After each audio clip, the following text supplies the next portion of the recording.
et on va vendre la Cosumar, on va vendre machin, etc. Mais justement, analysons ces opérations-là. Quand ils disent on va sortir de l'ECR, on va sortir de Cosumar, ils sortent d'où? Ils sortent de secteurs qui sont en train d'être dérégulés, c'est-à-dire de secteurs où il va y avoir une vraie concurrence. Et ils sont incapables de faire face à la concurrence. D'accord? Donc ils sont en train de quitter les secteurs régulés et ils recherchent les secteurs hyper régulés. Pourquoi ils recherchent les secteurs régulés? Par exemple, l'énergie. Vous avez vu que maintenant, l'ONA SNI investit beaucoup dans l'énergie. Même la banque, Tijari Wafa Bank, le fait qu'il garde une partie importante de Tijari Wafa Bank, c'est un secteur hyper régulé. Parce que dans les secteurs qui sont très régulés, votre marge, votre profit, votre rente, vous l'obtenez grâce à votre capacité de négociation avec l'État, parce que c'est l'État qui régule. Ce n'est pas parce que vous arrivez à produire un produit qui est meilleur que votre concurrent que vous gagnez plus d'argent. C'est parce que vous pouvez prendre votre téléphone, appeler Joël et lui dire « Bon, le Tijari Wafa Bank ne va pas respecter le ratio de risque ce mois, vous n'allez pas nous embêter avec un avertissement » et lui dire « ou que l'ANRT ferme les yeux sur des coûts d'interconnexion trop élevés ou pas assez élevés, etc. Que l'ONE s'oblige à acheter du producteur dans lequel Nareva, dans lequel Elona, l'ONE qui nomme le patron de l'ONE, il est nommé par Daesh, c'est le roi. Et donc on n'en sort pas. Et ce qu'ils sont en train de faire, ce qui est encore pire et qui n'est pas dénoncé, c'est qu'ils sont en train de sortir des secteurs concurrentiels dans lesquels ils sont faibles, et à raison. Vous savez, c'est l'une des beautés de l'économie. L'économie de marché a beaucoup de défauts, mais l'une des beautés de l'économie de marché, c'est que ça permet au moins une évolution darwinienne, c'est-à-dire que vous devenez bon entrepreneur justement parce que vous avez de la concurrence, parce que vous avez de la contrainte. Lorsque je vous enlève la contrainte, vous devenez stupide. C'est automatique. Je peux mettre un génie à la tête de la plus belle affaire du monde et je lui dis, vous savez quoi, c'est une affaire qui appartient au roi, personne ne peut vous embêter, vous n'avez pas de concurrent. Au bout de 2 ans, cet homme ne sait plus gérer. C'est mécanique, je ne suis pas en train de dire ils sont nés stupides, peut-être que c'était des génies. Mais lorsque vous mettez un être humain dans une situation où il n'a plus de contraintes, il peut faire ce qu'il veut, eh bien il fait des bêtises. Et c'est ce qui est arrivé avec cette monarchie. D'ailleurs, pas seulement que sur le plan économique, mais sur le plan politique. Et sur le plan économique, l'impact est un impact très sérieux. Donc nous avons un double effet de captation de l'épargne nationale et d'investissement du champ des secteurs régulés où en fait votre vis-à-vis c'est l'État. Quand ils ont dit on va sortir de la bourse, donc le roi a dit, donc je schématise hein, évidemment, ce sont les gestionnaires des affaires du roi, mais c'est bon, c'est les affaires du roi, on a SNI, on annoncé, vous savez quoi, nous avons permis le développement du Maroc. D'ailleurs j'ai trouvé ça assez intéressant, ils ont dit le marché de l'emploi a assez évolué, je n'ai pas vu la relation entre le marché de l'emploi et leur travail en bourse. Donc nous allons délister, donc nous allons sortir nos affaires de la bourse. Et ils ont présenté ça comme étant un saut vers la transparence. Or, c'est le contraire. L'idéal, ce serait que toutes les entreprises, même les PME, soient à la bourse. Pourquoi? Parce que quand vous êtes en bourse, vous avez des obligations de transparence. D'accord? Généralement, lorsque vous faites cette opération de retrait de bourse, vous devez faire ce qu'on appelle une offre de retrait. Ça s'appelle une offre de retrait. Dans cette offre de retrait, vous dites à vos co-actionnaires qui ont investi dans votre entreprise parce que vous étiez coté. Donc vous allez leur enlever quelque chose, vous allez leur enlever l'obligation de transparence. Vous leur dites, voilà, je veux sortir de la bourse, je vous propose un prix de rachat. C'est la loi. D'accord? S'ils n'acceptent pas ce prix de rachat, vous ne pouvez pas vendre. Vous ne pouvez pas sortir de la bourse. Donc vous négociez avec eux. Quand ils acceptent ce prix de rachat, ils vous vendent leur action et vous sortez tout seul. Sinon, ils vous disent, vous savez quoi, nous on veut rester avec vous. Nous on pense que vous êtes un grand gestionnaire et même si vous n'aurez plus les obligations de transparence que vous avez en étant coté, moi je trouve que vous êtes le Steve Jobs du Maroc. Je veux rester avec vous, vous allez m'enrichir à l'avenir. Même si vous sortez de la bourse, je veux rester avec vous. Marhaba, vous restez. Qu'est-ce qui s'est passé avec l'opération ONA SNI? Quand ils ont fait cette annonce-là, moi je me suis dit, peut-être qu'ils vont s'en sortir par le haut. Parce que imaginons une seconde que la CIMR, la Mamda MCMA, les filiales de la CDG, la CMR est sortie, la Caisse marocaine de retraite est sortie, et ce sont les seuls, disent, nous avons passé un très bon moment avec vous, Sa Majesté, comme co-actionnaire, nous avons gagné de l'argent, et maintenant on aimerait réaliser notre profit. On a gagné de l'argent sur papier, hein, ce ne sont pas des profits qui ont été réalisés. Maintenant on veut réaliser ce profit. On veut du cash, on veut réinvestir ailleurs.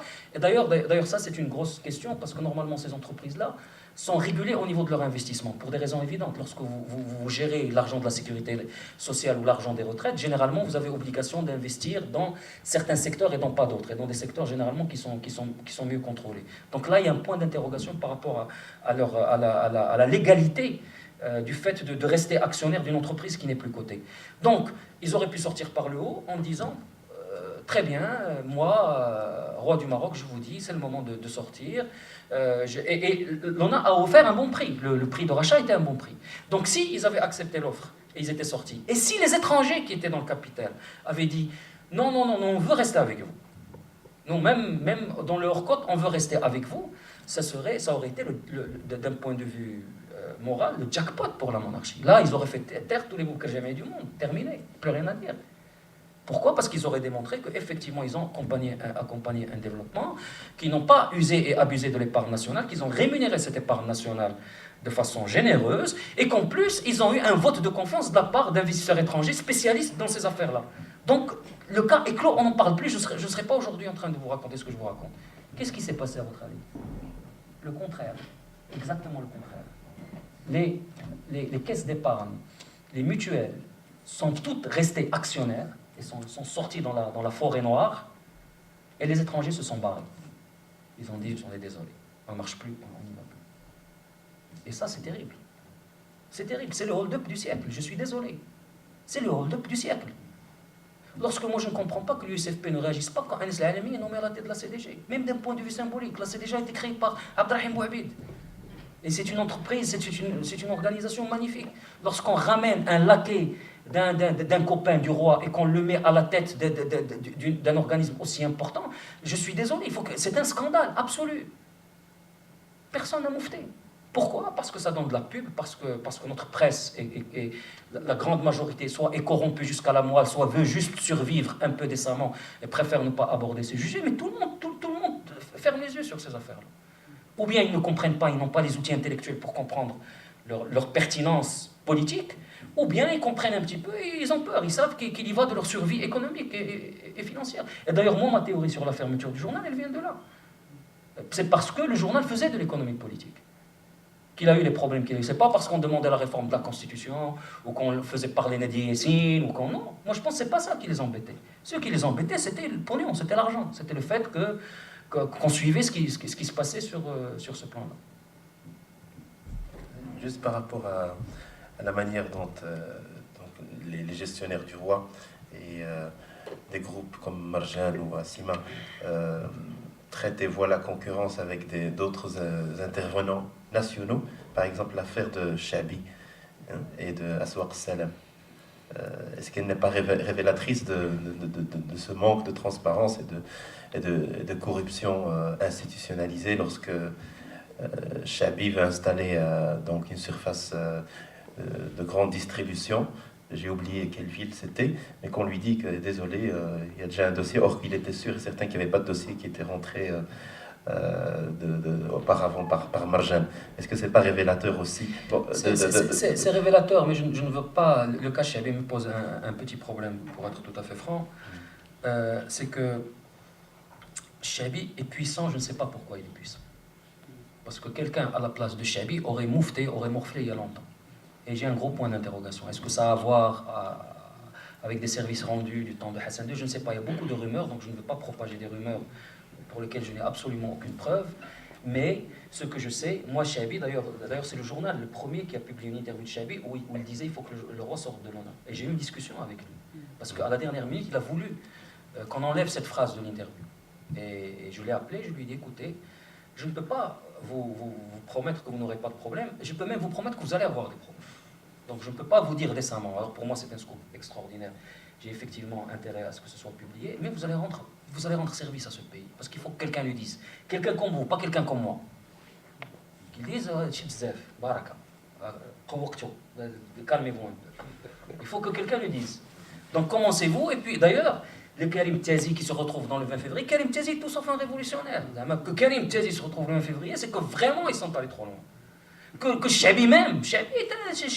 D'ailleurs, dans l'interview, il disait, moi, c'est Mohamed VI qui m'a rendu ma place dans le champ des affaires, alors que Bsari me persécutait, etc. Chabi n'est pas exactement révolutionnaire non plus. Il faut pas raconter des histoires. On dit de Karim Tazi qu'il a un appétit républicain, est-ce que c'est vrai? Je ne suis pas rentré. Karim est quelqu'un que je connais personnellement, que j'ai connu même personnellement, et on s'est chamaillé parce que je le trouvais trop conservateur. Donc c'est de la propagande alors? Non, c'est un homme, non. Je pense qu'il est le. Je pense que Karim Tazi est le symbole d'une classe des affaires. Vous savez, je vais vous raconter une anecdote personnelle. Encore une fois, sans donner de nom. Quand j'ai quitté le Maroc en 2007 et j'ai vécu à l'étranger, j'ai vécu aux États-Unis jusqu'en 2009. Et donc en septembre 2009, j'ai donné mon accord à mes ex-coactionnaires pour retravailler pour le journal, mais à partir de l'Espagne, puisque je ne pouvais pas vivre au Maroc, je ne pouvais pas gagner ma vie au Maroc.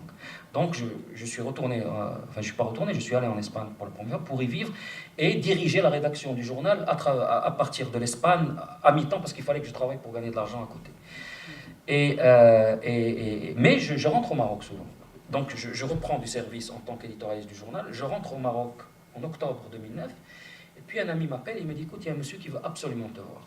Absolument. Ce monsieur, il ne faut pas que je te donne trop de détails parce que c'est quelqu'un de très important dans la communauté des affaires. Et c'est quelqu'un que le journal a rétamé midi, matin et soir. C'est-à-dire ce qu'il s'est pris dans la tronche, ce monsieur, à travers le journal et à travers ma plume en particulier. Je veux dire, je voulais le voir avec un gilet pare-balles, tellement je... Et donc je vais voir ce monsieur dans sa belle résidence d'Anfa, et je m'assieds, et la première chose qu'il me dit, vous avez raison sur toute la ligne. J'ai dit, c'est-à-dire? Il me dit, ils sont devenus fous. Et je peux vous assurer, il faut que lui me donne l'autorisation pour que je révèle son nom, vous seriez par terre si je vous disais son nom. Je vous parle d'octobre 2009. Et il me dit, c'est trop. Il me dit, avant, bon, il prenait la plus grosse part du gâteau, mais il nous laissait quelque chose. Il me dit, maintenant, ils veulent tout. Il parlait des gestionnaire du roi. Il parlait surtout de Majidi et de Bourmont. Bourmont est celui qu'on connaît le moins. Bon, il se trouve que pour des raisons personnelles aussi, je l'ai connu très bien. C'était mon copain de lycée. Bon, on ne se refait pas. Enfin, les gens, moi, ça me faisait rigoler parce que l'ayant connu au lycée, j'avais des gens devant moi qui étaient de grands banquiers. Moi, quand j'étais moi-même petit banquier, quand j'étais étudiant en gestion, quand j'entendais le nom de ces personnages, pour moi, c'était les grands banquiers, etc., qui me parlaient de lui comme si c'était Dark Vador. Mais ce monsieur, vous le connaissez, les gens sont dans la terreur avec eux.